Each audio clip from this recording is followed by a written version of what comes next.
simply put, a part of us represents a section, or like, if you can imagine that we're like a bar of chocolate, and you divide that bar into chocolate into pieces.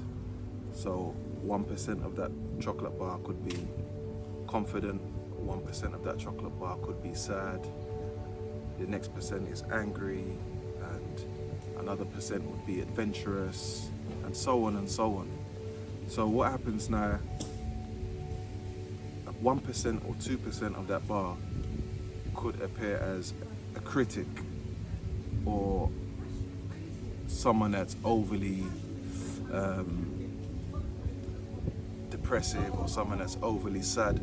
And that part, that 1% or that 2% of that bar, is the percentage that's responsible for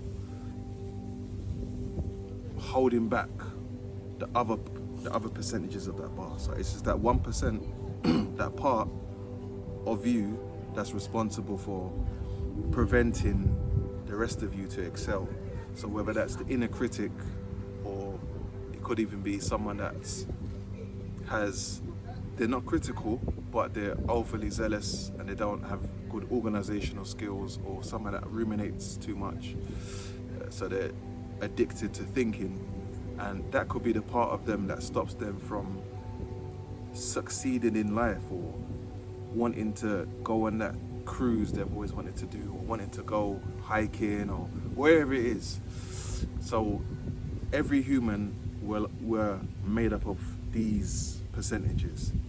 We've got a funny part, confident part, a sad part, a happy part, etc. And there's a part of us which can hold us back. And bearing in mind, it doesn't do this because it's trying to, quote unquote, punish us or harm us. It's actually got a really positive intention behind it. And that positive intention could be to protect you, yeah, or it could be to prioritize you.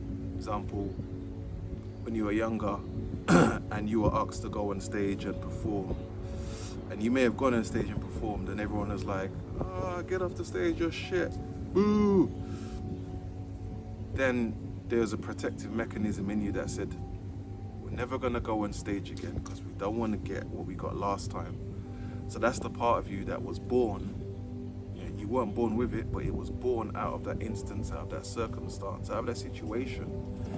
And from there on, then, it is now been a part of your egoic identity, not your essential self. Your egoic identity is now part of that. So whenever you're called upon to do something which puts you in the same situation or circumstance you found yourself in when you were critiqued or ridiculed, then this part comes out now and does its job, which is to protect you. But what if I told you that you don't have to live like that anymore, and you can actually reassign that part a brand new function and role and behavior within your life, so that you can go on to do the things that you want to do without being held back by your own self? Does that sound interesting? Well, if it does, stay tuned. We're going to show you how to not only commune with your subconscious, but to change the role which that part has been playing in your life, and to give it a new role, and to assign it a new function, so that you have new behaviors that work for you, as opposed to behaviors that work against you. Take care.